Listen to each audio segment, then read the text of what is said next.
ওকে। বিসমিল্লাহ ওয়ালহামদুলিল্লাহ ওয়াসসালাতু ওয়াসসালামু আলা রাসূলিল্লাহি আম্মা বা'দ। আউযু বিল্লাহি মিনাশ শাইতানির রাজীম। বিসমিল্লাহির রহমানির রহিম। সুবহানাকা লা ইলমা লানা ইল্লা মা 'আল্লামতানা ইন্নাকা আনতাল আলিমুল হাকীম। রব্বি জিদনি ইলমা, রব্বি ইশরাহ লি সাদরি ওয়া ইয়াসসির লি আমরি ওয়াহলুল 'উকদাতাম মিন লিসানি ইয়াফকাহু কওলি। আল্লাহুম্মা সাল্লি ওয়া সাল্লিম ওয়া বারিক আলা মুহাম্মাদ وعلى آله وصحبه وسلم تسليما كثيرا كثيرا। আলহামদুলিল্লাহ, আমাদের প্রায় দীর্ঘ এক সপ্তাহের একটা বিরাট অপেক্ষার পরে আজকে আলহামদুলিল্লাহ আমরা শুরু করতে পেরেছি আমাদের কাঙ্ক্ষিত সেই সেমিনারটি, যেখানে আমাদের মূল উদ্দেশ্য হচ্ছে যে সমস্ত ভাইয়েরা 2026 শিক্ষাবর্ষে আবেদন করতে আগ্রহী, তাদের যে কোনো প্রকার সমস্যার যে সমাধানগুলো বলা হবে এগুলো নিয়ে আলোচনা করা এবং এর মাধ্যমে আমরা একটা ফায়দা হাসিল করা, যেখান থেকে আমরা একটা বিস্তারিত দিক নির্দেশনা পাবো। কেমন? আসলে একটা স্বপ্ন মানুষকে পথ দেখায়, আর সেই স্বপ্নই মানুষকে এগিয়ে যেতে অনুপ্রেরণা দেয়। আপনাদের অনেকেরই স্বপ্ন সৌদি আরবে স্কলারশিপ নিয়ে উচ্চশিক্ষা অর্জন করা। 2026 শিক্ষাবর্ষের সেই কাঙ্ক্ষিত স্কলারশিপ যেন আপনারই হয়, এই আশাকে হৃদয়ে ধারণ করেই আজকের এই সেমিনারের আয়োজন করেছে ইত্তেলা স্কলারশিপ সেন্টার। আমাদের সেই স্বপ্নকে বাস্তবতার পথে এগিয়ে নিতে, সঠিক দিক নির্দেশনা দিতে আজ আমাদের মাঝে উপস্থিত হয়েছেন কয়েকজন সম্মানিত অভিজ্ঞ আমাদের ভাইরা, যারা মদিনা বিশ্ববিদ্যালয় থেকে শুরু করে উম্মুল কোরা এবং নাজরান বিশ্ববিদ্যালয়, পাশাপাশি আল আজহার বিশ্ববিদ্যালয়ে অধ্যয়নরত আছেন। প্রথমে আমাদের সাথে উপস্থিত আছেন মদিনা বিশ্ববিদ্যালয়ের মেধাবী শিক্ষার্থী সোহাইবুর রহমান ভাই। এছাড়াও আমাদের সাথে আরো উপস্থিত রয়েছেন উম্মুল কোরা ইউনিভার্সিটির আরবি ভাষা বিভাগের শিক্ষার্থী রমাদান আলী ভাই, এবং আমাদের সাথে আরো রয়েছেন ইত্তেলা স্কলারশিপ সেন্টারের বিশেষ সহযোগী নাজরান বিশ্ববিদ্যালয়ের শরিয়া বিভাগের শিক্ষার্থী রাকিবুল ইসলাম ভাই। সর্বশেষ, যার কথা না বললেই নয়, যিনি ইত্তেলা স্কলারশিপ সেন্টারের একান্ত সহযোগী ও সহযোদ্ধা, আল আজহার বিশ্ববিদ্যালয়ের উসুলউদ্দিন ডিপার্টমেন্টের শিক্ষার্থী মোহতারাম জাকিরুল ইসলাম ভাই। ইনশাআল্লাহ আজকের এই সেমিনারে প্রত্যেকেই গুরুত্বপূর্ণ বিষয়গুলো নিয়ে আলোচনা করবেন। আবেদন প্রক্রিয়া, ডকুমেন্টস প্রস্তুতি, বিশ্ববিদ্যালয় নির্বাচন এবং সফলতার কৌশল সহ আরো গুরুত্বপূর্ণ দিক। প্রতিটি মুহূর্তই গুরুত্বপূর্ণ, তাই মনোযোগ সহকারে পুরো সেশনটি অনুসরণ করার অনুরোধ থাকবে। পাশাপাশি আপনাদের পক্ষ থেকে রেজিস্ট্রেশনের ক্ষেত্রে আসা বেশ কিছু গুরুত্বপূর্ণ প্রশ্নের উত্তরও বিস্তারিতভাবে আলোচনা করা হবে। পাশাপাশি আপনারা চাইলে লাইভ বিভিন্ন প্রশ্ন করতে পারেন। তবে একটা বিষয় সবাই খেয়াল করব, অহেতুকভাবে হুটহাট করে যদি আমরা আনমিউট করে ফেলি, সেক্ষেত্রে একটা বিশৃঙ্খলা তৈরি হতে পারে। আমাদের যেন বিশৃঙ্খলা না হয় এবং আমরা যেন খুব সুন্দরভাবে আমাদের মেহমানদের কাছ থেকে এই বিষয়গুলো সম্পর্কে দিক নির্দেশনা পাই, এই জন্য সবাই ধৈর্য এবং সবরের সাথে শোনার চেষ্টা করব ইনশাআল্লাহ। আমি আশাবাদী তারা যে সকল বিষয় নিয়ে আলোচনা করবেন, প্রত্যেকটা বিষয়ই আপনাদের প্রশ্ন ছিল এবং এই প্রশ্নগুলো হল হয়ে যাবে আশা করি ইনশাআল্লাহ। এর পরেও যদি এমন কোনো বিষয় থাকে যে বিষয়টা আলোচনা হয়নি, একান্তই আলোচনার দরকার, আমরা আশাবাদী ইনশাআল্লাহ প্রশ্ন উত্তর এবং লাইভ সেশনের মাধ্যমে এইটা আপনাদের হল হয়ে যাবে। তো আমরা বেশি দেরি করব না, আমাদের মূল সেশনে চলে যাচ্ছি। আমাদের সাথে বর্তমানে উপস্থিত রয়েছে নাজরান বিশ্ববিদ্যালয়ের শিক্ষার্থী মোহাম্মদ রাকিবুল ইসলাম ভাই। ইনশাআল্লাহ তিনি আপনাদেরকে তার ব্যক্তিগত অভিজ্ঞতাটা এবং অভিমতটা শেয়ার করবেন, কিভাবে তার এই যাত্রাটা ছিল এবং কিভাবে তিনি বাংলাদেশ থেকে সৌদি আরবের এই সফরটা সম্পূর্ণ করেছেন। জি, আমাদের সাথে ইনশাআল্লাহ উপস্থিত আছেন আমাদের নাজরান বিশ্ববিদ্যালয়ের ভাই। আসসালামু আলাইকুম, আমাকে শুনতে পাচ্ছেন? জি, সালাম আলাইকুম। আমি আসলে দুঃখিত, একটু সমস্যা হয়েছিল অনলাইনে, এই জন্য কেটে গেছিল। আচ্ছা, বলছিলাম আমি 2024 সালে 24 সালের শেষের দিকে 25 সালে হচ্ছে আমি আবেদন করেছি। 25 সালের আবেদনটা মোটামুটি এই বছর যে সমস্যাগুলো হচ্ছে সেগুলো ছিল না। এই বছর ওয়েবসাইটগত দিক থেকে ফেক কিংবা হচ্ছে অনেক দিক থেকেই সমস্যা হচ্ছে, সেগুলো ছিল না। খুব সুন্দরভাবে আবেদন করতে পেরেছি। তো আমি আমার চয়েস হিসেবে প্রথম মদিনা, দ্বিতীয় হচ্ছে তাইবা, থার্ড চয়েস হিসেবে নাজরান ইউনিভার্সিটি দিয়েছিলাম। তো আপনাদের কাছে একটা আপনাদের বোঝার বিষয় হচ্ছে আপনারা যখন চয়েস দিবেন ইউনিভার্সিটি সিলেকশন, মানে সিলেক্ট করার ক্ষেত্রে, যে আপনি কোনটায় পড়তে যাচ্ছেন, কি নিয়ে পড়তে যাচ্ছেন, এইটা অনেক বেশি ইম্পর্টেন্ট এবং গুরুত্বপূর্ণ, খুবই গুরুত্বপূর্ণ একটা বিষয়। আপনি আসলে যদি এমন হয় আপনার হচ্ছে শহরে থাকার অভ্যাস, আপনি শহরের দিকে ইউনিভার্সিটি গুলো আবেদন করবেন। আহ, আপনার আবেদনটা এইভাবে সাজাতে পারেন, এটা আমার একান্তই ব্যক্তিগত পরামর্শ, আপনারা চাইলে নিজেদের মতো করে করতে পারেন। আমার পরামর্শটা হচ্ছে প্রথম দুটো চয়েস আপনি হচ্ছে আপনার মতো করে দিবেন, যে প্রথম চয়েস একটু ভালো মানের ইউনিভার্সিটি, দ্বিতীয় চয়েস তেমনই। থার্ড চয়েস হিসেবে এমন একটা প্রতিষ্ঠানকে রাখতে পারেন, এমন একটা ইউনিভার্সিটিকে রাখতে পারেন যেটি আসলে একটু কম প্রসিদ্ধ অন্যগুলোর তুলনায়, অথবা নাম টাম একটু কম। সেরকম একটা প্রতিষ্ঠান রাখলে যেটা হবে, আপনার অন্যগুলোর থেকে না আসলেও সেটা থেকে আসার সম্ভাবনাটা একটু প্রবল। মানে আপনি দিলে যে হয়ে যাবেন কিংবা আপনার আবেদন কবুল হয়ে যাবে এমনটা বলছি না, আমি এমনটা বলার চেষ্টা করছি না। তবে অনেক ক্ষেত্রেই এমনটা দেখা যায় যে কম প্রসিদ্ধ ইউনিভার্সিটিগুলোতে আবেদন করার ফলে আপনার হচ্ছে আবেদন আপনি গ্রহণ, মানে আপনার আবেদনটা গ্রহণ করার ক্ষেত্রে সুবিধা হয়। এটার একটা বড় কারণ আছে, কারণ হচ্ছে আমরা জানি বাংলাদেশি স্টুডেন্টদের জন্য সৌদি সরকার নির্দিষ্ট একটা কোটা রাখে, 500 কিংবা 250, আগে 250 ছিল, এখন শুনেছি 500 এবছর কোটা রেখেছে। তো যেটা হয় সেটা হচ্ছে প্রত্যেকটা ইউনিভার্সিটিকেই কিন্তু নির্দিষ্ট একটা কোটা দেওয়া হয়। ধরুন ইসলামিক ইউনিভার্সিটি অফ মদিনা, ওইটাকে একটা কোটা দিয়েছে, 30টা কোটা, মানে 30 জন সে নিতে পারবে বাংলাদেশি স্টুডেন্ট। তো আমরা তো চাইলেও সেখানে 3000 মানুষ আবেদন করলেও সে 30-এর বেশি নিতে পারবে না, কারণ তার কোটাই হচ্ছে 30টা, 50টা, 500টার মধ্যে, অথবা ধরুন 50টা, সে চাইলে তো এর বেশি নিতে পারবে না। অন্যদিকে ধরেন অন্য অন্য প্রত্যেকটা ইউনিভার্সিটি সৌদি যেগুলো হচ্ছে স্কলারশিপ অনুদিত বা স্কলারশিপ দেয়, যে ইউনিভার্সিটি গুলোতে সৌদি গভর্নমেন্ট, প্রত্যেকটা ইউনিভার্সিটিকে কিন্তু নির্দিষ্ট একটা কোটা দেওয়া হয়। তো কেউ তার কোটার বাইরে যাওয়ার সুযোগ নেই। তো সেক্ষেত্রে যেটা হয় দেখা গেছে, মানে আমরা সবাই বেশিরভাগ মদিনায় আবেদন করি কিংবা উম্মুল কোরাতে বা এরকম ভালো ইউনিভার্সিটি গুলোতে আবেদন করার ফলে সবাই ওখানে করে, অন্যগুলোতে কেউ করে না। তো অন্যগুলোতে যেটা হয়, কেউ না করার ফলে ওখানে কেউ যায় না, কারণ তার তার তো কোটা আছে, যেমন হচ্ছে নাজরান ইউনিভার্সিটি বলি বা অন্য অন্য যেই জামা ইউনিভার্সিটি, তারপরে হচ্ছে নর্দার্ন বর্ডার ইউনিভার্সিটি, এরকম অনেক ইউনিভার্সিটি আছে যেগুলো একটু কম প্রসিদ্ধ। সেগুলোতে আপনি যখন হচ্ছে আবেদন করেন, কম মানুষ থাকার কারণে আপনার আপনার প্রতিযোগী কম, আপনার সাথে হচ্ছে রেজাল্ট কিংবা অন্য অন্য বিষয়ে তুলনা দেওয়ার মতো মানুষ কম, সেজন্য আপনার টেকা, আপনার হচ্ছে চান্স পাওয়ার সম্ভাবনাটা একটু বেশি থাকে। কারণ কোটা, সেখানেও তো 5-10টা কোটা থাকে, তাই না?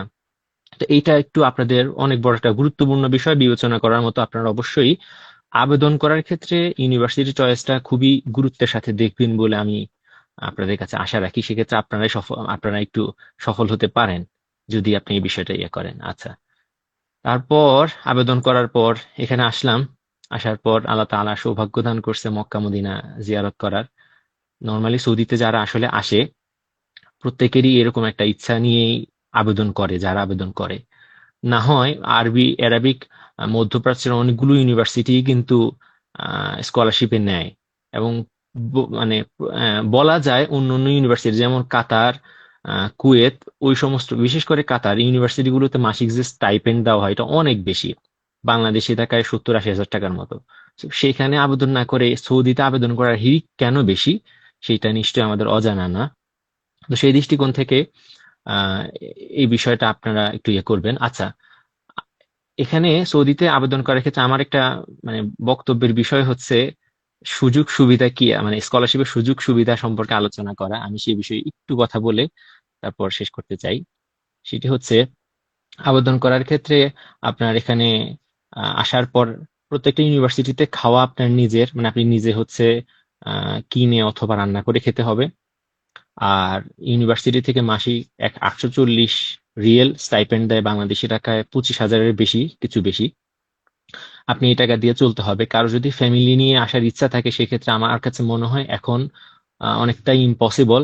কারণ আগে আমাদেরকে হচ্ছে ইকামা দেওয়া হইতো, কিন্তু গত যে সেশনটা, মানে গত 2 সেমিস্টার থেকে সৌদির কোনো ইউনিভার্সিটি ইকামা দিচ্ছে না। যেটা দিচ্ছে সেটা হচ্ছে জায়ের কার্ড।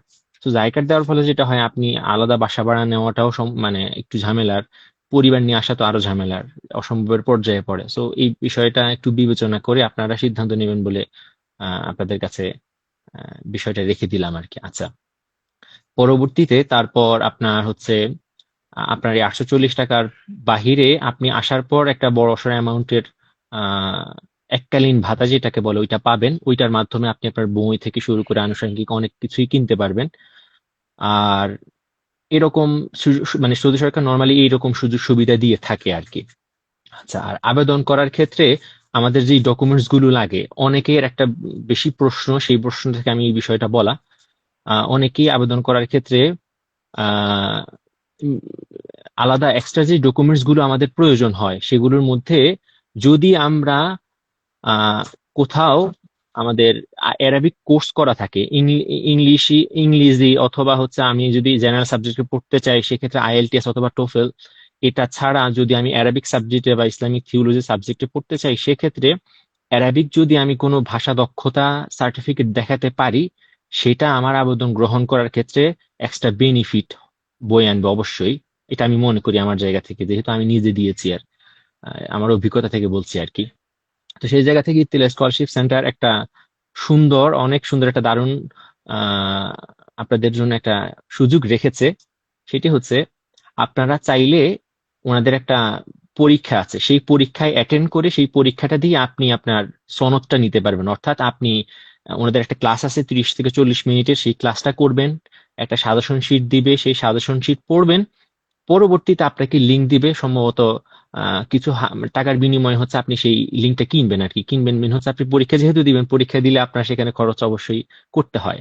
তো সেখানে আপনি আমি জানি না, সম্ভবত 500 টাকা হবে, 500 টাকা দিয়ে আপনি হচ্ছে সেই লিঙ্কে ঢুকে আপনি পরীক্ষা দিবেন এবং আপনার ফলাফল অনুযায়ী আপনাকে হচ্ছে সার্টিফিকেট প্রদান করা হবে। আপনারা চাইলে সেই সার্টিফিকেটটা কাজে লাগাতে পারেন আবেদন করার ক্ষেত্রে।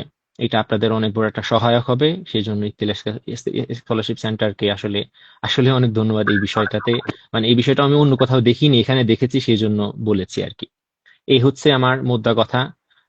সবাইকে আল্লাহ অনেক বেশি আমি সুস্থ রাখুন, ভালো আমি রাখুন, একটা সবার বিষয় আবেদন। প্রশ্ন জানতে চাই। আমি জি আমি একটা বিষয় প্রশ্ন জানতে চাই। এটা হইলো, আমি আমার তো এখন আর বয়স নাই পিএইচডির জন্য। আমার এখন 34 বছর চলতেছে। তো আমি জি আহ, আমার 2টা কামেল করেছি বাংলাদেশে, হাদিসের উপরে এবং ফিকের উপরে। তোমার একটা আশা ছিল সৌদি আরবে হাদিস বিশারদ হওয়ার জন্য, সৌদি আরব যাওয়ার জন্য। এখন যেহেতু আমার বয়স শেষ পর্যায়ে, আমি কামেল করেছি, এখন আমি কামেল দিয়ে কি পিএইচডির জন্য আবেদন করতে পারবো? আর যদি করতে পারি, ওই যে আচ্ছা, বলেছেন এখানে নরমালি বিশ্ববিদ্যালয়। অনেক বড় একটা বিষয় হচ্ছে আমাদের 25 বছরের নিচে হচ্ছে অনার্সে, 30 বছরের নিচে মাস্টার্স এবং 35 বছরের নিচে পিএইচডি যারা পড়তে চান, পিএইচডি যারা করতে চান তাদের ক্ষেত্রে আবেদনের বিষয়। এখানে একটা বড় বিষয় হচ্ছে আপনি আবেদন চাইলে করতেই পারেন। আপনার সেই মানে মানে সেই ধরা বাঁধা নেই, আপনাকে আবেদন করতে দিবে অবশ্যই। কিন্তু গ্রহণ বা অ্যাকসেপ্ট করার ক্ষেত্রে হচ্ছে মানে অ্যাকসেপ্ট করবে কিনা সেটা হচ্ছে বিষয়। নর্মালি আমি আমার অভিজ্ঞতা থেকে, আমি আমার জায়গা থেকে যতটুকু দেখেছি, মাইক্রোফোন মিউট করলে ভালো হয়। আচ্ছা, আমি আমার জায়গা থেকে যতটুকু দেখেছি, যারা ওই ইউনিভার্সিটিতে, ধরেন মদিনা ইউনিভার্সিটির কথাই বলি, মদিনা ইউনিভার্সিটিতে অনার্স করেছে, এরপর মাস্টার্সে সে পরীক্ষা দিয়ে মাস্টার্সের জন্য হচ্ছে আবেদন পরীক্ষা দিয়ে মাস্টার্স করবে, তাদেরও মাস্টার্সের টেকাটা আসলে অনেক টাফ, অনেক কঠিন হয়েছে। এরকম অনেকেই হচ্ছে অনার্স করে চলে যাইতে হয়। অনেকে আবার মাস্টার্স করা পর্যন্ত থাকতে পারে, মাস্টার্সের পর তার হচ্ছে পিএইচডি করতে পারে না, কারণ পিএইচডির জন্য যে পরীক্ষা দিতে হয় সেই পরীক্ষায় হচ্ছে চান্স পায় না। তো সেজন্য বলবো অন্য, মানে নর্মালি ওই ইউনিভার্সিটিতে পড়ার পর যদি এত মানে জটিলতার মধ্য দিয়ে যেতে হয়, তাহলে অন্য জায়গা থেকে আসলে এসে হচ্ছে অনার্স, অন্য জায়গা থেকে এসে মাস্টার্স কিংবা পিএইচডি করা, সেটা নিশ্চয়ই আরো টাফ বিষয় হওয়ার কথা। এটা হচ্ছে আমার অভিজ্ঞতা বলে আর কি। আশা করি আপনার উত্তর পেয়েছেন। জি আসসালামু আলাইকুম রহমতুল্লাহ। রাকিবুল ভাই, ভালো আছেন? জি ভাই, আলহামদুলিল্লাহ, আল্লাহ ভালো রেখেছে। আমি খুলনা থেকে আপনার প্রশ্ন। বলছিলাম, আবু হুরায়রা। জি ভাই। আমার জানার বিষয় হচ্ছে যে পুলিশ ক্লিয়ারেন্স কি এবছর আবশ্যক করছে কিনা, আর কতদিন পর্যন্ত মেয়াদ থাকবে আবেদন করার, আর কয়টা ইউনিভার্সিটিতে অ্যাপ্লাই করতে পারবে একটা ছাত্র জি, সর্বোচ্চ? পুলিশ ক্লিয়ারেন্স এবছর বাধ্যতামূলক করেছে, যদি আমাদের দুর্ভাগ্য এবছর বাধ্যতামূলক করেছে।